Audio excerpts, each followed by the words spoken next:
நீங்கள் பார்த்துக் கொண்டிருப்பது உங்கள் விஜய். இப்போ அடுத்த கேள்விக்கு நான் வரேன். நம்முடைய வீடுகளில் கொஞ்சம் ஒழுங்கின்மைகள் இருக்குது. அது வீட்டுக்கு வீடு மாறுபடும் இல்லையா? ஒழுங்கின்மையை எப்படி மாற்றுவது? நட்பாக தோழமையாக சொல்லியா, இல்லை கொஞ்சம் கரார்த்தனத்தோடு மாமியார் தனத்தோடு சொல்லியா? இப்போ பெட்ரூமில் பெட்ஷீட் மாற்றுறது, கட்டன் துவைக்கிறது, அதெல்லாம் நம்ம வீக்லி ஒன்ஸ் நீ செஞ்சு தான் ஆகணும்னு ரூல்ஸ் மாதிரி வச்சுட்டோம் வச்சுக்கோங்களேன். அது அவளே பழகிட்டு அவங்களே கம்பல்சரி செஞ்சிருவாங்க சார். இல்லைன்னா நடக்காது. நடக்காது, இல்லை நடக்கவே நடக்காது. எஸ். வேற எந்த ஒழுங்கின்மையை எப்படி அணுக வேண்டும்? சார் ஃபேனு போட்டால் ஆஃப் பண்ணாமல் போகிறது, ஏசி சுவிட்ச் ஆஃப் பண்ணாமல் போகிறது, இதெல்லாம் இருக்குது. அதெல்லாம் கராராக சொன்னால் தான் செய்வாங்க. கராராக சொன்னால் தான் செய்வாங்க. வேற 4 மருமகனுக்கு எங்கள் டிவியில் வச்சுன்னா ஒரே அமுக்கல் மணின்னு பாடின்னு இருப்பாங்க. ஒன்று ஒழுங்காக வச்சுன்னு பாருங்க, இல்லை டிவி ஆஃப் பண்ணிட்டு படுங்க அப்படின்னு சொல்லுவேன். நான் என்ன அத்தை அப்படி சொல்கிறீங்கன்னு கேட்பாவோ. நான் சொல்கிறது நல்லதா கெட்டதா நீ யாருன்னா போய் கேட்டு பாருமா அப்படின்னு நான். ஓகே, ஒரு ஆர்டர் போட்டால் தான் சரிப்படும்.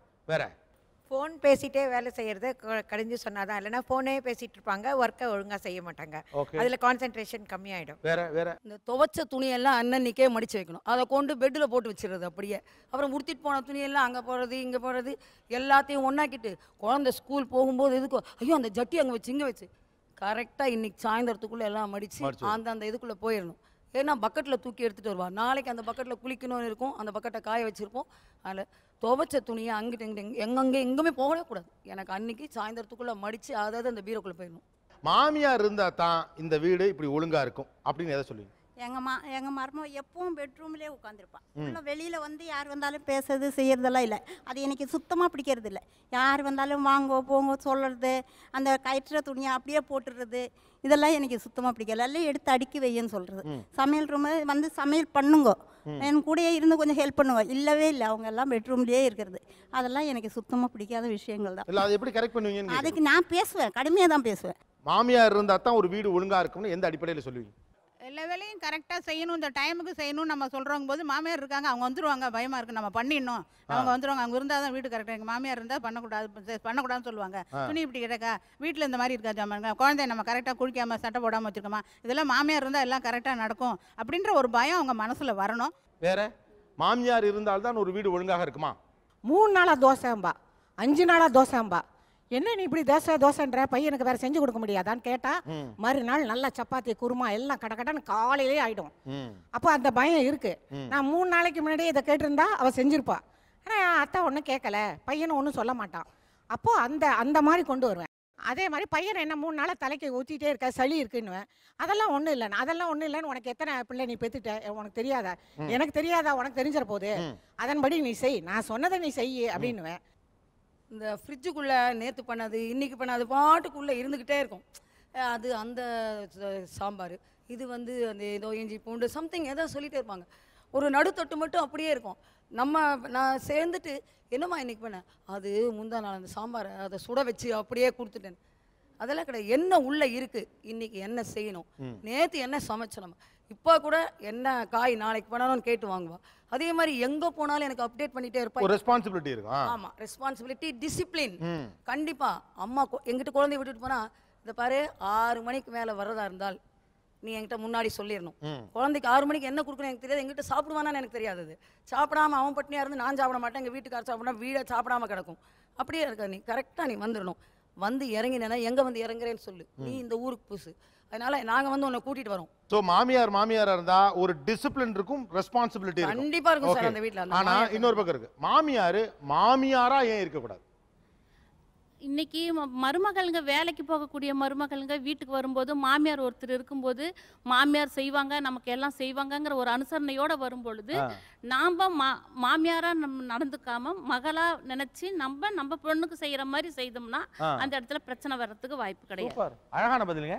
ஸோ ஒரு அனுசரணையோடு நாம இருக்கிற பட்சத்தில் அவங்கள அதை புரிஞ்சுப்பாங்க, அதுவும் புரிஞ்சுக்குவாங்க. இன்னைக்கு வேலைக்கு போயிட்டு வரும்போது நம்ம அவங்களுடைய சூழ்நிலையை புரிஞ்சுக்கணும் இல்லைங்களா? இன்னைக்கு நம்ம பொண்ணு ஒரு வீட்டுக்கு போய் நம்ம எப்படி சந்தோஷத்தை அனுபவிக்கணும் நம்ம நினைக்கிறோமோ, அதே போல அடுத்த வீட்டு பொண்ணு நம்ம வீட்டுக்கு வரும் பொழுது சந்தோஷமா இருக்கணும், நம்ம வச்சுக்கணும்னு நினைக்கணும். வேற எப்படி தோழியாக இருந்து ஒழுங்கின்மையை சரி செய்யலாம்? அவளை எரிஞ்சு விழுந்தெல்லாம் பேசாம அவங்க சொல்ற மாதிரி அனுசரணையாவே போனாவே அவள் புரிஞ்சுக்கிட்டு செய்கிறா. இந்த காலத்து பொண்ணுங்க வந்து படிச்சுட்டு தான் வராங்க, வேலைக்கு போனால் கூட வந்துட்டு 1 hour வீட்டு வேலையை முடிக்கிறாங்க. அன்பின் வழியாக அன்பா சொல்றது மூலமா ஒழுங்கின்மையை சரி பண்ண முடியுமா, இல்லை மாமியார் தனத்தோடு கொஞ்சம் கராராக சொல்வதன் மூலம் ஒழுங்கின்மையை சரி பண்ண முடியுமா? சார் டிவி பார்த்துக்கிட்டே இப்போ சாப்பிடுவா சார்.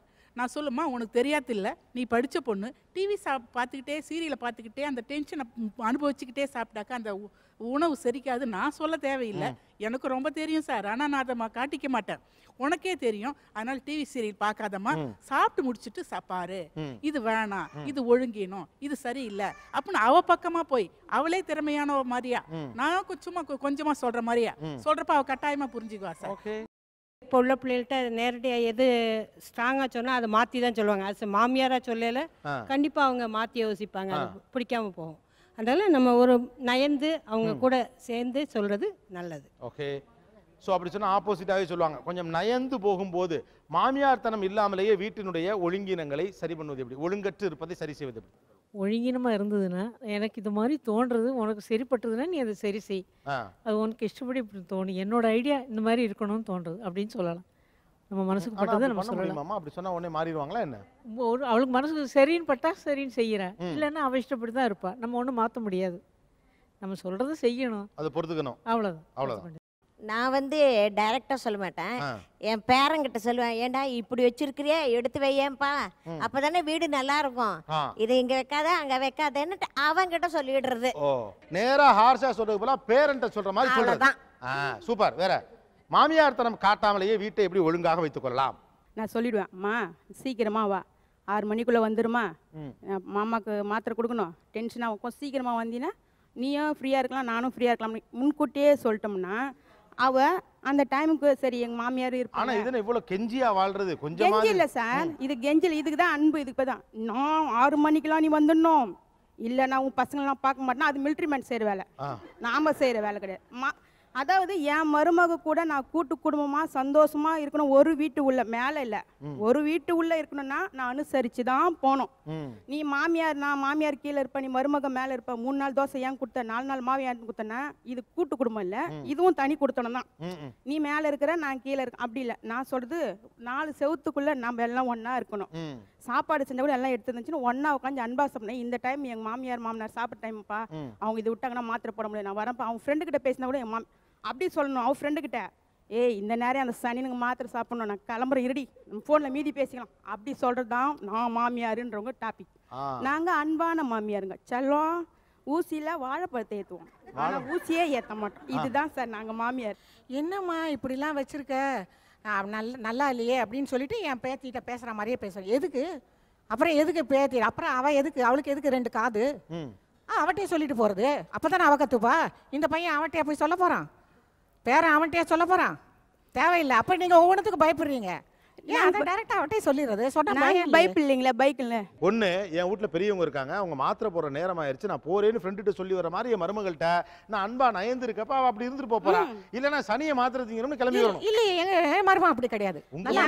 இது நாங்கள் ஒத்துக்க மாட்டோம் சார், இது ஒத்துக்க மாட்டோம் சார். நீங்க கூட்டு குடும்பம் நடத்துறீங்களா, ஃபர்ஸ்ட் நீங்க மாமியார் டாபிக்கே பேசக்கூடாது, ஏன்னா நீங்க மாமியார் கூட இல்லன்ட்டீங்க. நீங்க எப்படி மாமியார் பத்தி குறை சொல்றீங்க? எனக்கு அந்த அந்த மருமக எவ்வளவு தமா திட்டிருப்பா, என்ன சனினுக்கு கூட்ட நேரத்துல சாப்பிடல, இல்ல ஒரு நாள் விட்டு கொடுக்க மாட்டேன், விதவிதமா வேற சாப்பிடுது, வயசான காலத்துல செஞ்சு கொடுத்து சாப்பிட்டு, அப்படி திட்டக்கூடாது. நம்ம மருமக சமையல் ரூம்ல போனா கூட, ஐயோ எங்க மாமியாருக்கு உப்பு ஜாஸ்தி ஆயிடுச்சோ, அவ சாப்பிட்டு பார்க்கணும், சனி சாப்பிட்டோம் உப்பு கொஞ்சம் போடுறி, மிளகாத்தூள் கொஞ்சம் போடுறி, அப்படி இருக்கக்கூடாது. மருமக அன்பையே நம்ம அன்பா தானே சொல்றோம், அதுல ஒரு கண்டிஷனா இருக்கு. நீங்க அப்படி சொல்றீங்களே மேடம், 6 மணிக்கு நீ வரலன்னா நான் சொல்லி 2 ஆயிடும். நான் 2 வீட்டு நடத்துறீங்க, நான் சொல்லி 2 ஆகும்.